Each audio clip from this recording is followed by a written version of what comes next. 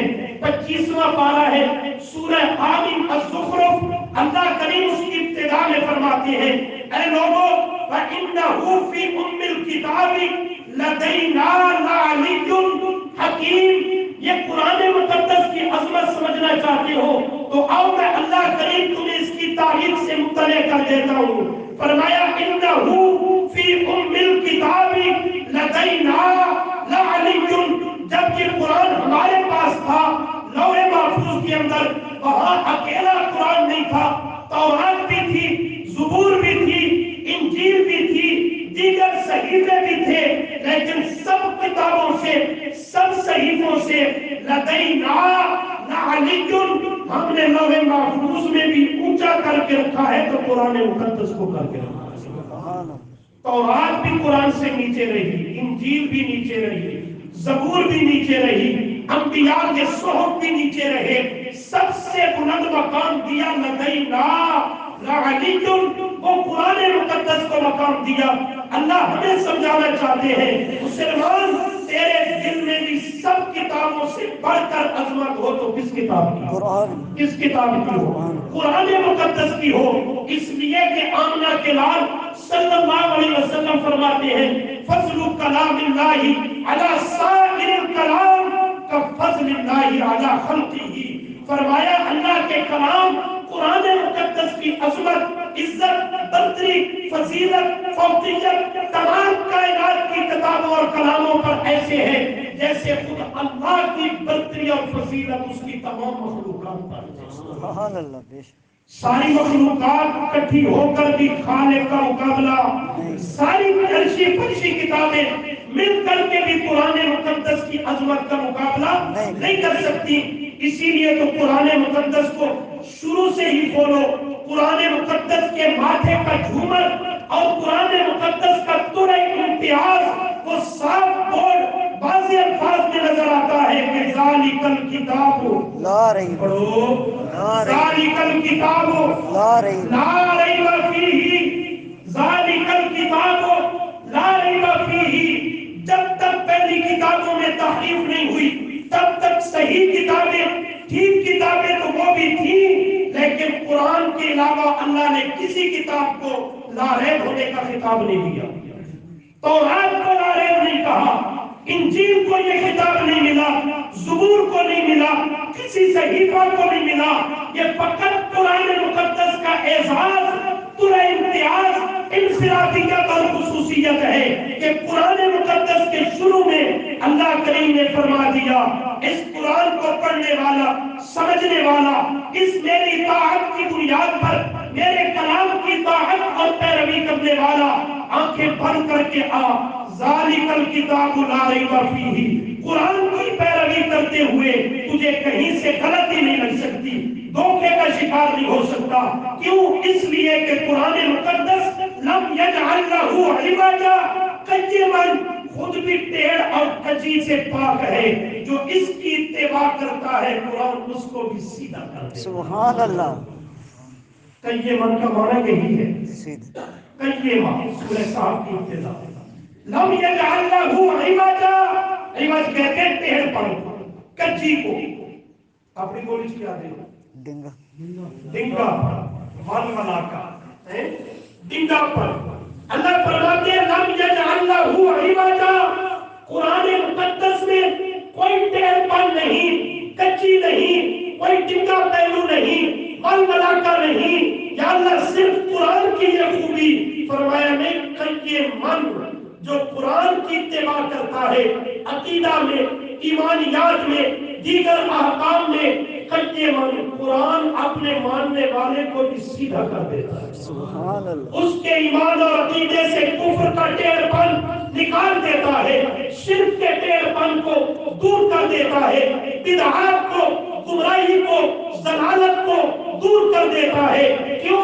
اس لیے کہ ذالک الکتاب لا ریب فیہ، ریب کا کیا معنی ہوتا ہے؟ شک، چلو یہ جو معنی ہوتا ہے شک، عیب۔ اللہ فرماتے ہیں یہ ایسی کامل کتاب ہے لا ریب فیہ، اس میں کوئی شک اور عیب نہیں ہے۔ جو اس کو ماننے والا ہے اللہ اس کے مذہب میں بھی کوئی شک اور عیب رہنے نہیں دیا کرتا۔ ذالک الکتاب لا ریب فیہ۔ اور دوسرا قرآن مقدس کا منصب اللہ کریم نے ذکر کیا، فرمایا اللہ الذی انزل الکتاب بالحق والمیزان، 25واں پارہ ہے سورہ حامیم الشورى۔ فرمایا اللہ وہ شان اور عظمت والی ذات ہے کہ جس نے قرآن مقدس کو، اس کامل کتاب کو نازل کیا بالحق۔ کیسے نازل کیا؟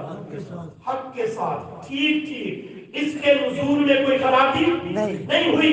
اللہ کو علم تھا، طبقہ آئے گا جو کہے گا قرآن اصلی یہ قرآن نہیں، اس میں تحریف ہو گئی، معاذ اللہ۔ اللہ فرماتے ہیں نہیں ہو لوگو، اللہ الذی انزل الکتاب بالحق، یہ حق سچ کے ساتھ ہم نے اتارا ہے۔ اور آگے جملہ ذکر کیا والمیزان، میزان کا معنی ترازو، ترازو کس کو کہتے ہیں؟ ترکڑی ہے، موٹا معنی کرو، ترازو کا معنی ترکڑی، ترازو بنا کر یہاں پہ تفسیر عثمانی والے بزرگ نے، علامہ شبیر احمد عثمانی رحمہ اللہ نے بہت خوبصورت اور جامع جملہ ذکر کیا ہے۔ وہ فرماتے ہیں اللہ کریم نے قرآن مقدس کو المیزان، ترازو بنا کر کے نازل کیا۔ کیا مانا؟ اسے معیار اور کسوٹی میرے رب نے بنایا۔ حق کو باطل کو جانچنا ہو تو معیار قرآن کریم ہے، سچ اور جھوٹ کو پرکھنا ہو المیزان، اس کا معیار اور کسوٹی قرآن مقدس ہے۔ ایمان اور عقیدہ جانچنا اور تولنا ہو تو اس کا معیار اور ترازو بھی قرآن مقدس ہے۔ مذہب حق اور اہل باطل کو دیکھنا ہو، معیار قرآن مقدس ہے۔ اللہ کے قرآن کے ساتھ اس مذہب کو فٹ کر، اپنے مذہب کو، ایمان کو، عقائد کو اس کے ساتھ فٹ کر، اگر قرآن تیری تائید کرتا ہے تو سمجھ حق پہ ہوئے۔ اگر قرآن مقدس کوئی اور رخ پہ جا رہا ہے، تیرے اور میرے نظریات کسی اور رخ پہ جا رہے ہیں، قرآن سے مطابقت اور موافقت نہیں ہے، پھر سمجھ میرا مذہب ٹھیک نہیں ہے۔ المیزان، ترازو بنایا قرآن مقدس کو۔ کیا مطلب؟ ہر دنیا کی کتاب کو دیکھ، خواہ وہ تاریخ ہو، سیف الملوک ہو، کسی بابا کی کتاب ہو، بڑے سے بڑے بزرگ کی کتاب ہو، اس کو پرکھنا پڑے گا، جانچنا پڑے گا قرآن مقدس کے معیار اور قسمتی پر۔ قرآن اس کی تائید کرے گا، اس کتاب کو لے لیا جائے گا، قرآن کے مد مقابل آئے گی، بڑے سے بڑے کی بات کیوں نہ ہو اسے رد کر دیا جائے گا۔ لیکن قرآن مقدس کو میرے رب نے یہ شان بخشی ہے، ہر کائنات کی کتاب قرآن پر پرکھی جا سکتی ہے، لیکن قرآن کے مسئلے کو دنیا کی کسی کتاب پہ پرکھنے کی اجازت نہیں ہے، اس لیے کہ ہر کتاب قرآن کی تصدیق کی محتاج تو ہو سکتی ہے، قرآن مقدس کو کسی دنیا کی کتاب کی تصدیق کی ضرورت اور احتیاجی نہیں ہے۔ یہ المیزان سب پہ فائق اور سب پہ معیار اور کسوٹی بن کر آیا۔ ایک اور جملہ قرآن مقدس نے اپنی عظمت میں ذکر کیا، 6 پارہ میں سورۃ المائدہ، اللہ فرماتے ہیں انزلنا الیک الکتاب بالحق مصدقا لما بین یدیہ من الکتاب ومہیمنا علیہ۔ سبحان اللہ، مصدقا لما بین یدیہ، قرآن مقدس کو مصدق بنا کر بھیجا۔ کیا بنا کر؟ مصدق کا معنی تصدیق کرنے والا۔ تمام پہلی کتابوں کا مصدق، تصدیق کرنے والا وہ قرآن مقدس ہے۔ کیا مطلب؟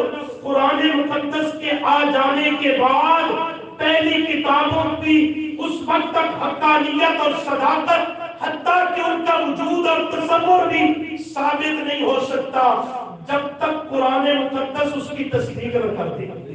وہ کتابیں محتاج ہیں اپنے آپ کو منوانے کے لیے قرآن مقدس کی تصدیق کی، یہ ان کا مصدق بن کر آیا جب ان کا وجود ہی ثابت نہیں ہو سکتا قرآن مقدس کی تصدیق کے بغیر، تو ان کتابوں کا سکہ کیسے چل سکتا ہے قرآن مقدس کے ہوتے ہوئے؟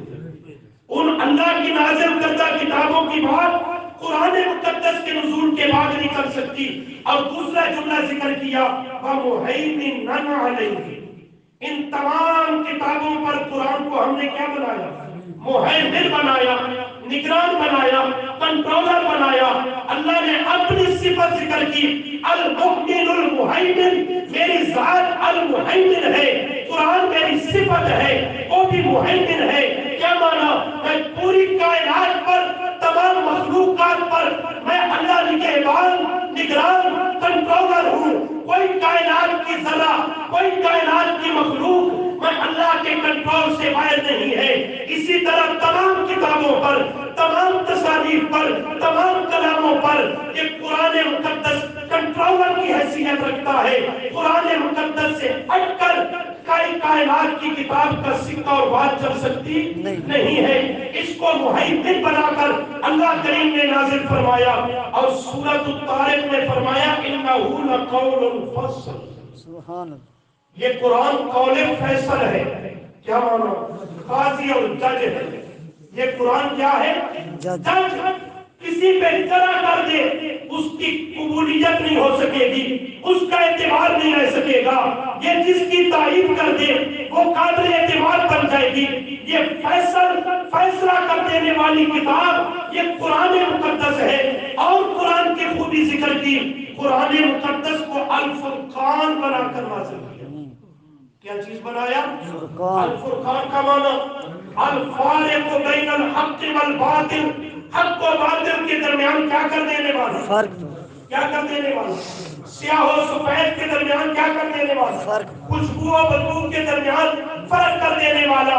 اللہ نے ہمیں مسئلہ سمجھا دیا۔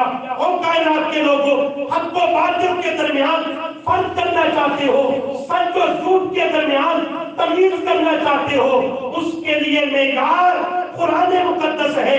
اس کو جو بیان کرتے چلے جاؤ گے، اس کی تعلیمات کو عام کرتے چلے جاؤ گے، حق و باطل جدا جدا ہوتے جائیں گے۔ جب تک قرآن مقدس کو بیان نہیں کرو گے تب تک حق و باطل میں بھی تمیز ہو سکتی نہیں۔ سارے رلے ملے رہیں گے، رہے ہیں کہ نہیں رہے؟ آپ کیا نظر مل جل کے چل کے دیکھا؟ یہ قرآن ہے الفرقان۔ اللہ کرے سمجھ گئے ہو، الفرقان، الفارق بین الحق والباطل۔ یہ قرآن مقدس کی عظمت کو ذکر کیا، قرآن مقدس کی اتھارٹی کو ذکر کیا، اس لیے کہ جب تک مسلمان کے دل میں اللہ کے پاک کلام کی صحیح معنوں میں عزت اور عظمت پیدا نہ ہو جائے تب تک اس کی اتباع مسلمان کر ہی نہیں سکتا۔ پہلے عظمت آئے گی تب قرآن تعلیمات پہ عمل کرے گا۔ آپ صلی اللہ علیہ وسلم نے فرمایا ربا تعلیم للقرآن والقرآن یلعنہ۔ سبحان اللہ، اللہ کے محبوب صلی اللہ علیہ وسلم فرماتے ہیں ربا تعلیم، بہت سارے لوگ، ربا کثیر لوگ ایسے ہیں جو قرآن مقدس کی تلاوت کرتے ہیں، لیکن قرآن مقدس کی جو تلاوت کرتے جاتے ہیں والقرآن یلعنہ، قرآن پہ لعنت کرتا جاتا ہے۔ یہ پیارے پیغمبر کا فرمان ہے، میری بات نہیں۔ آپ صلی اللہ علیہ وسلم کا فرمان، قرآن مقدس کی بہت سارے لوگ ایسے ہیں جو تلاوت کرتے جاتے ہیں، بجائے اس کے کہ رحمت آتی، اجر ملتا، اللہ کی نعمات کے مستحق ٹھہرتے، لیکن نہیں، والقرآن یلعنہ، قرآن پہ کیا کرنا شروع کر دیتا ہے؟ لعنت کرنا شروع کر دیتا ہے۔ اس پر محدثین نے بڑی بڑی توجیحات ذکر کی ہیں، لیکن سب کا معال، نتیجہ اور خلاصہ یہ ہے کہ وہ وہ شخص جو قرآن مقدس کا مسئلہ نہیں مانتا، تلاوت کرنے پہ زور دیتا ہے، ایسے شخص پہ قرآن لعنت کرتا ہے، میرا مسئلہ نہیں مانتا، تلاوت کس منہ سے کرتا ہے؟ لیکن آج مسلمانوں نے، ایک کلمہ پڑھنے والوں نے، مسلمان کہلانے والوں نے، وگرنہ کسی کو مسلمان کہنا دعوے سے یہ آج کا بڑا مشکل مرحلہ ہے، اس لیے کہ زبان سے دعوے اسلام تو ہے لیکن عمل اور کردار میں نظر نہیں آتا۔ آج امت مسلمہ کے اکثر حصہ نے قرآن مقدس کو سیکھنا سمجھنا یہ کوئی مقصد ہی نہیں سمجھا۔ جب سمجھنے کی زحمت بھی گوارا نہ کریں گے تو اس پہ بغیر سمجھے عمل کرنا تو ممکن ہی نہیں ہو سکتا ہے۔ بے سمجھی شے پہ بھی عمل کرنا ہو سکتا ہے؟ ممکن نہیں ہو سکتا۔ پہلے سمجھے گا پھر کیا کرے گا؟ عمل کرے گا۔ لیکن آج اس دور کے بالخصوص امت مسلمہ لوگوں نے اپنے آپ کو اسلام سے وابستہ منسوب کرنے کے باوجود قرآن مقدس سے جو تعلق رکھا ہے وہ صرف یہ کہ اس کی قرآن خوانی کروائی جائے، اس کے ختم پڑھائے جائیں، اور بعض محروم اور قسمت کے ہاتھ تک اس کے تعویذ لکھ لکھ کر لوگوں کو دیے جائیں۔ یہ قرآن سے ان کا سلوک اور تعلق باقی رہ گیا، لیکن قرآن مقدس کے نزول کی جو غرض و غایت ہے وہ یہ نہیں ہے میرے دوستو، وہ ہے کتاب انزلناہ الیک مبارک لیدبروا آیاتہ۔ 23واں پارہ ہے، سورہ صاد کی آیت نمبر 29 ہے، لیدبروا آیاتہ، تاکہ اس کی آیتوں میں تدبر کریں، غور و فکر کریں، وَلِيَتَذَكَّرَ، اور پھر اس سے نصیحت، عبرت، سبق اور ہدایت حاصل کرے۔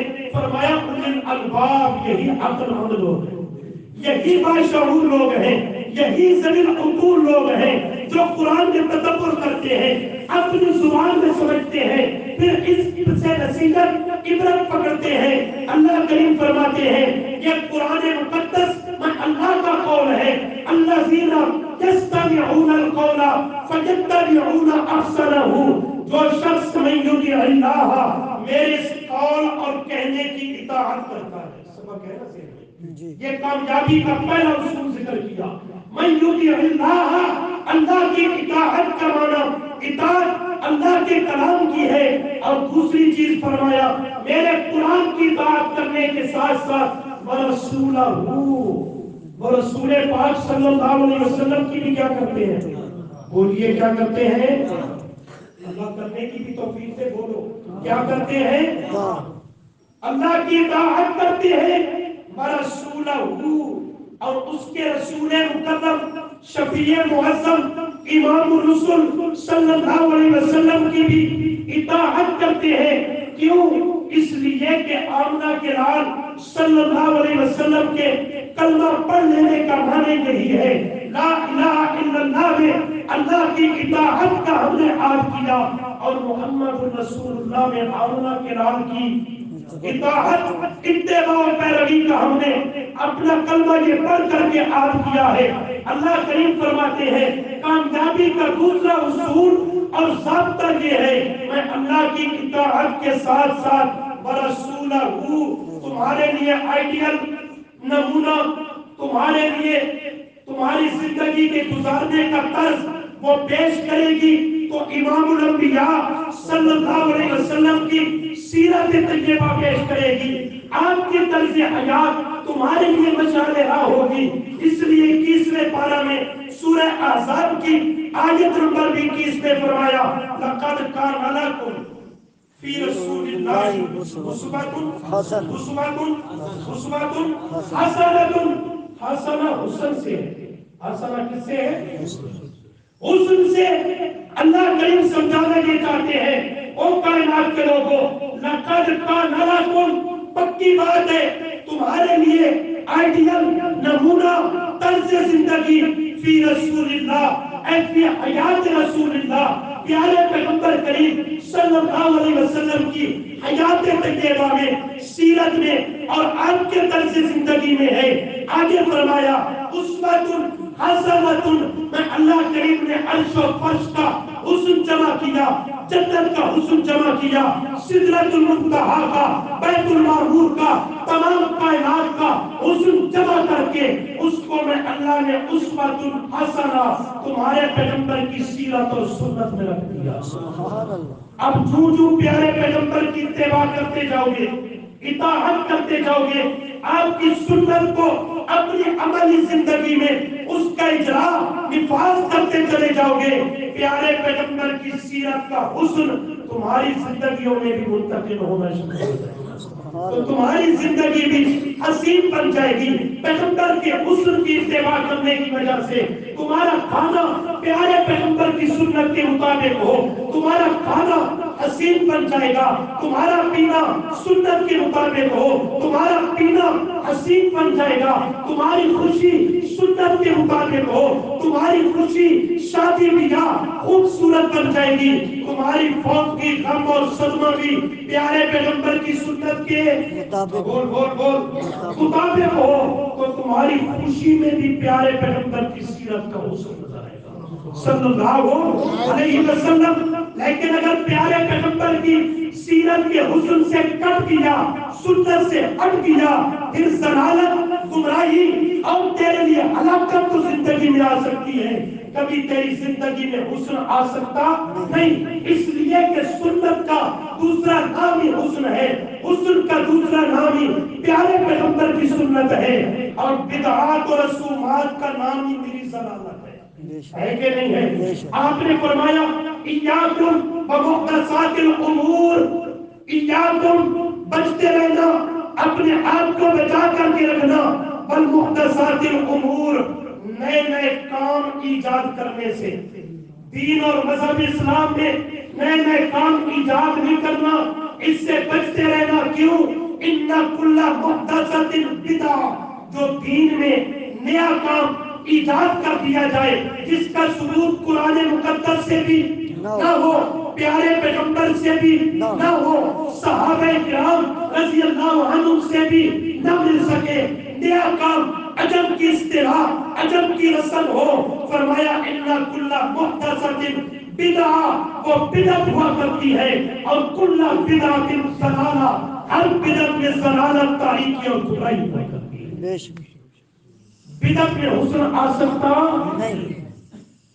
یہ آج ملا نے پٹی پڑھائی ہے کہ بعض بدعات بدعت حسنہ ہوا کرتی ہے، بدعت میں کوئی حسن نہیں، حسن ہے تو پیارے پیغمبر کی سیرت اور سنت میں ہے۔ اس لیے ہر موقع پر، ہر مرحلہ پر، خوشی کا موقع ہے تب، غمی کا موقع ہے تب، سفر میں ہے تب، حضر میں ہے تب، معاملات ہے تب، اخلاقیات ہے تب، حقوق و لباس ہے تب، مسلمان کے لیے باعث فخر ہے، باعث ناز ہے، عزت ہے، اس کی آبرو ہے، تو وہ پیارے پیغمبر کی اتباع کرنے میں ہے صلی اللہ علیہ وسلم۔ آپ نے فرمایا من تمسک بسنتی عند فساد امتی، سبحان اللہ، وہ شخص جس نے تمسک بسنتی، میری ایک سنت کا تمسک کیا، چنگل لگایا، مضبوطی سے پکڑا، تھاما اور اس کو قائم کیا، معاشرے میں اس کا اجرا نفاذ کیا، من تمسک بسنتی، میری ایک سنت کو اس نے تھام لیا اور لازم پکڑا، کب؟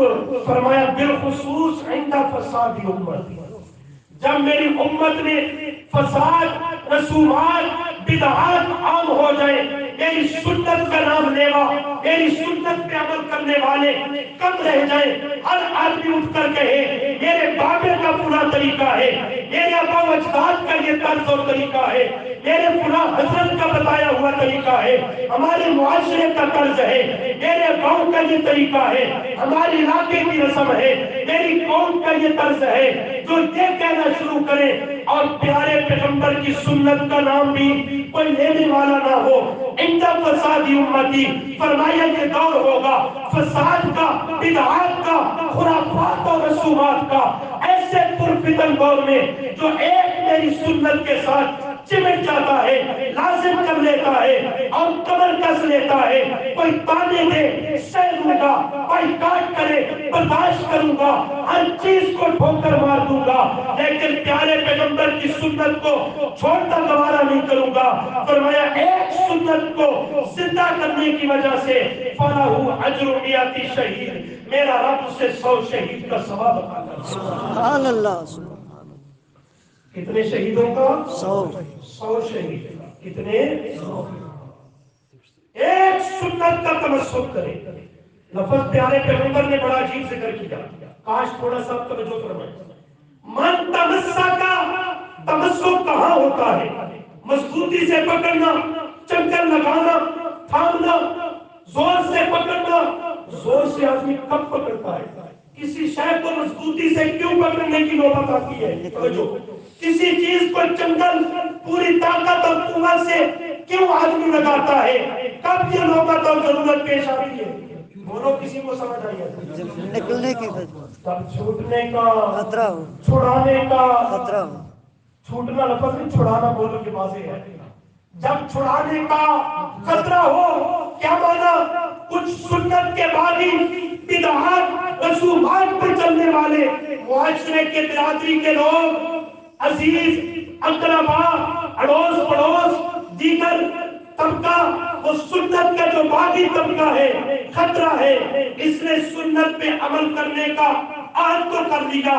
آج فرماتے ہیں نہیں کہ اٹھیں گے شیطانی جنگ، چہرے اٹھ کر کے تجھے کہیں گے حرج کیا ہے، پل کالی لے لو، چوتھا کالی لے لو، جمعراتی 40 میں حرج کیا ہے۔ لوگ کیا کہیں گے کہ والد فوت ہوا، والدہ فوت ہوئی، بھائی فوت ہوا، اس نے پیچھے کچھ نہیں سکتا، کاکی نوز کرے آ۔ لوگ کیا کہیں گے؟ برادری میں تیری عزت خاک پر مل جائے گی، زیرو ہو جائے گا، فلاں ہو جائے گا۔ میرے محبوب صلی اللہ علیہ وسلم نے ایک ہی لفظ میں ہمارے معاشرے کا نقشہ بیان کر دیا۔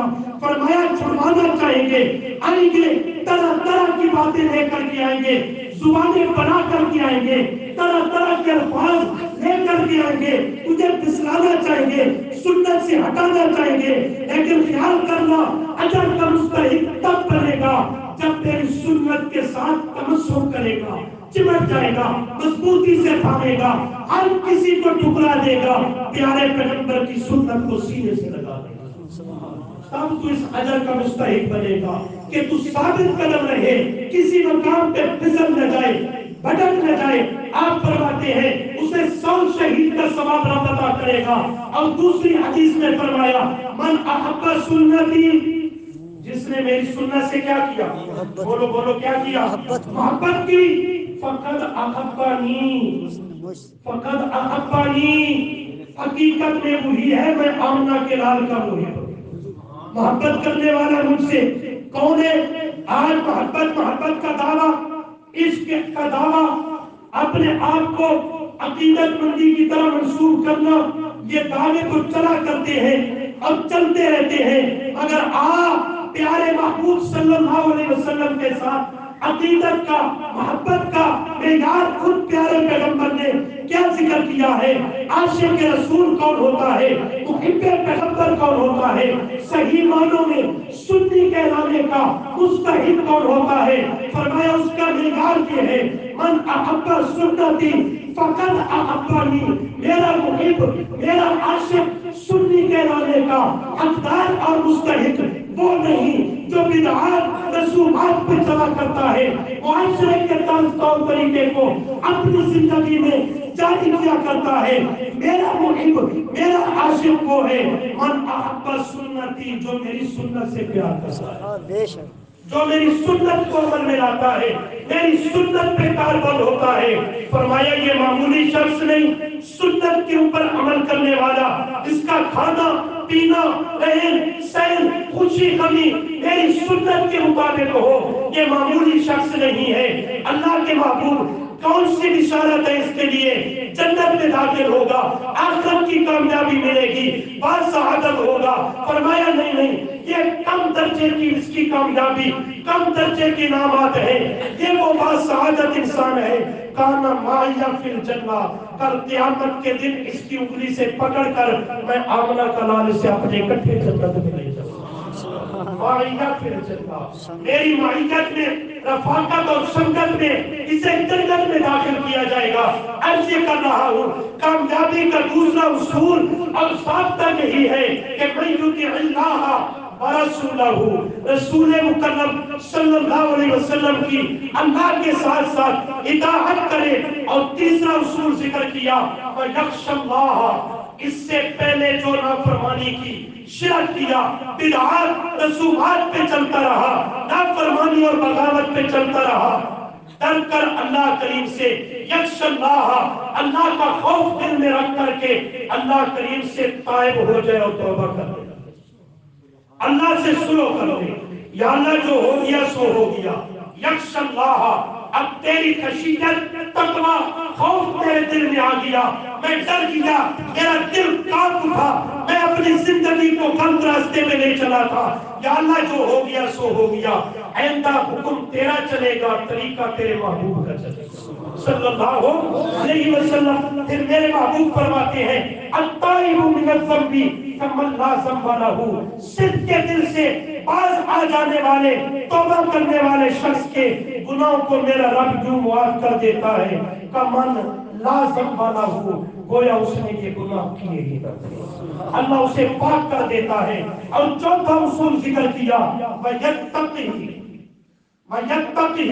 آئندہ بچ بچ کر زندگی گزارے، وَيَتَّقِهِ کا معنی آئندہ کے لیے عزم کرے، اپنے رب سے عہد کرے کہ بچ بچ کے زندگی گزاروں گا، نہ رب کی نافرمانی کی طرف جائے، نہ پیارے پیغمبر کی سنت سے عداوت اور مخالفت کرے، وَيَتَّقِهِ آئندہ بچ بچ کے زندگی گزارنے کا عہد کر لے اللہ کریم سے۔ اللہ فرماتے ہیں فَأُولَٰئِكَ هُمُ الْفَائِزُونَ، یہی ہے حقیقی کامیابی پانے والا۔ اور یہی کامیابی کیوں نہ پائے فَمَنْ زُحْزِحَ عَنِ النَّارِ وَأُدْخِلَ الْجَنَّةَ فَقَدْ فَازَ۔ دراصل کامیابی بھی میرے دوستو یہی ہے، آخرت کے دن عذاب نار سے بچ جانا اور جنت میں داخل کیا جانا، فقد فاز۔ یہاں سے بات شروع کی تھی، وہ پکی بات ہے، کیا ہو گیا؟ کامیاب ہو گیا۔ اللہم اجعلنا منہم، اللہ ہمیں بھی ایسے باسعادت لوگوں میں شامل فرما۔